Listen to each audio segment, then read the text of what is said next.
bien bonjour à tous. Hey, comment ça va bien? Super, et toi? Bah c'est très bien. C'est très bien. C'est très bien. C'est très bien.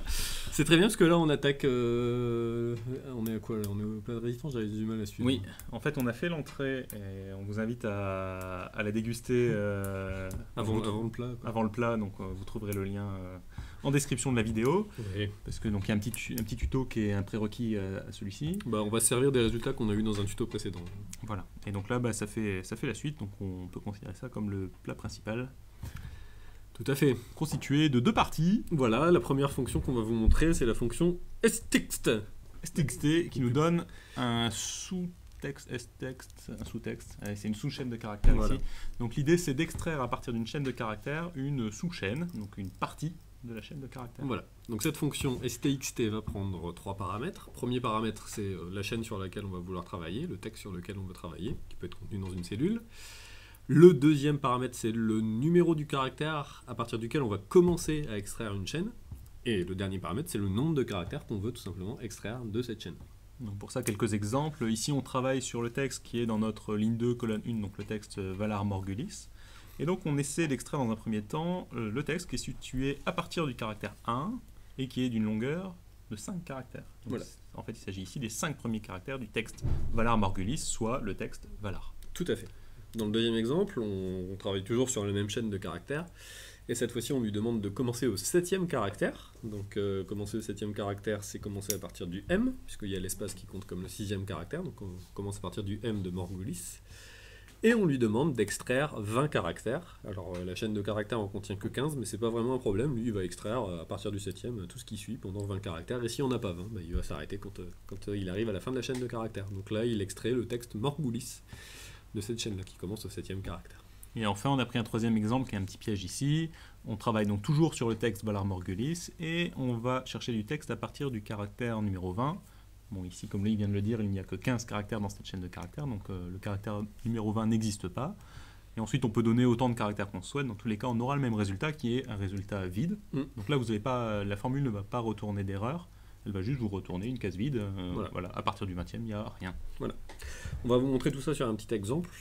Donc on reprend effectivement ce qu'on a fait dans le tuto précédent avec nos adresses mail. Et puis là, on va commencer par du cas simple. On va extraire les 3 premiers caractères du mail. Donc on va sélectionner la fonction stxt, on va sélectionner le texte, qui est dans la cellule LC-5 ici, donc 5e colonne avant. On va lui dire de commencer au premier caractère, on va lui en demander 3, tout simplement. Donc on obtient A pour le premier, Vic pour le second, voilà. Et ainsi de suite. Et ensuite on va faire un poil plus compliqué, parce que là maintenant vous maîtrisez complètement, on va extraire le nom de tout ça. Donc le nom il est là, hein, avant-courant, des bleus, honnête, etc. Donc le nom en fait dans notre chaîne de caractères, c'est ce qui est situé entre le premier point et le caractère arrobase. Voilà. Et donc dans un tuto précédent, on a calculé la position du premier point. Donc par exemple pour arrive en courant, le premier point est situé au caractère 6, comme on peut le voir à l'écran. Et le arrobase dans cette chaîne de caractères est positionné au caractère 16. Voilà. Donc ici, nous, pour obtenir le nom de famille, on va sélectionner l'email, on va choisir comme position de départ la valeur 6 ici, la valeur du premier point, plus 1, puisqu'on va commencer au suivant. On commence au caractère qui est juste après le point, donc on rajoute 1. Donc ça, c'est notre position de départ. Ok, et ensuite, pour ce qui est de la longueur, la longueur, c'est la différence entre la position du texte du caractère arrobase et du premier point. Donc c'est du 16 moins 6 ici. Tout à fait. Ça, c'est la longueur, à laquelle il faut retirer 1. Oui, tout à fait. Parce que là, sinon, il va compter le arrobase et il va nous extraire le arrobase dans le résultat. Donc, premier paramètre, le texte qu'on cherche. Le deuxième, la position de départ, donc position du point plus 1. On commence, par exemple, ici au 7e caractère. Et ensuite, le nombre de caractères, c'est la position de l'arrobase moins la position du premier point, 16 moins 6 qui donne 10, moins 1, pour ne pas avoir l'arrobase dans l'extraction. On va tester tout ça et on a bien le nom de famille partout. Voilà pour cette première fonction. Tout à fait. Et maintenant, on va vous montrer deux fonctions qui sont des fonctions particulières déduites de cette fonction stxt. En fait, on pourrait très bien, d'ailleurs on l'a fait dans l'exemple, se passer de ces deux fonctions qu'on vous présente qui sont gauche et droite en n'utilisant que la fonction stxt. Ouais. Et ces deux fonctions, gauche et droite, gauche permet d'extraire les premiers caractères d'une chaîne de caractères, en commençant au début, commençant à gauche du coup.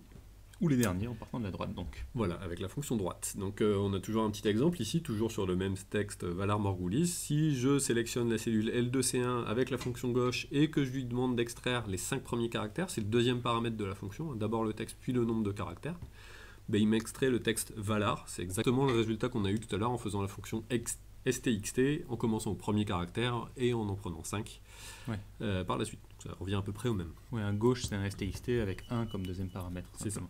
Donc ensuite, si on prend toujours notre texte Valar Morghulis et qu'on cherche le premier caractère en partant de la gauche, on obtient V. Voilà, donc en fait, il n'y a même pas besoin pour le coup d'indiquer le nombre de caractères. En fait, si on ne met pas nombre de caractères, le deuxième paramètre de la fonction gauche ou droite, par défaut, c'est 1. Donc il extrait un caractère à gauche ou à droite. Et pour le dernier exemple, on part de la droite et on cherche à obtenir les 9 derniers caractères, ce qui nous donne le texte Morghulis. Voilà, même chose, on va vous montrer tout ça dans un exemple toujours sur nos mails. Et ici, on va extraire le prénom. Ok, donc de l'adresse mail. C'est, je pense, la fonction gauche que nous allons utiliser. Ouais, alors confondez pas la gauche et la droite. Hein. Il y en a qui se sont trompés aux dernières élections. Mais t'as une astuce pour ça, je crois. Oui, la gauche c'est là où ton pouce est à droite. C'est ça. Quand t'as ta main vers le bas. Ta paume de main vers le bas. Réfléchissez à ça chez vous.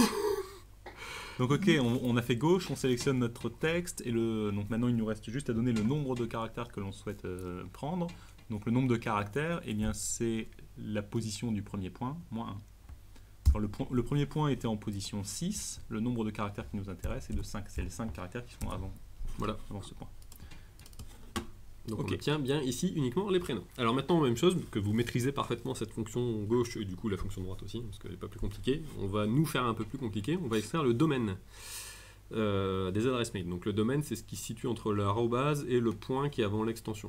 Donc par exemple ici c'est Gmail, ici c'est Free, ici c'est iCloud, etc., etc. Tout ça en n'utilisant que les fonctions droite et gauche, pour rajouter un peu de complexité à tout ça. C'est trop simple. Ok.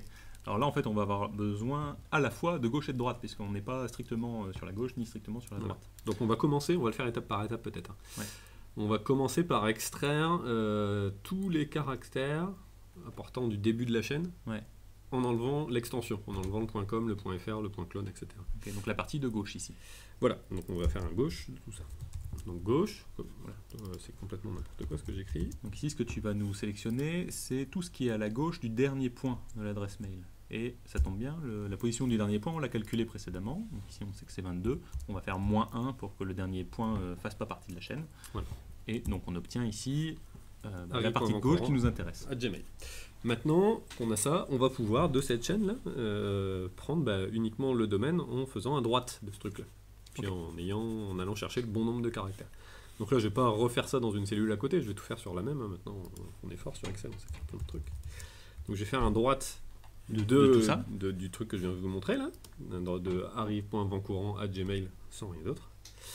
Et je vais lui demander d'extraire un certain nombre de caractères de ça. Alors c'est là qu'il faut réfléchir un petit peu.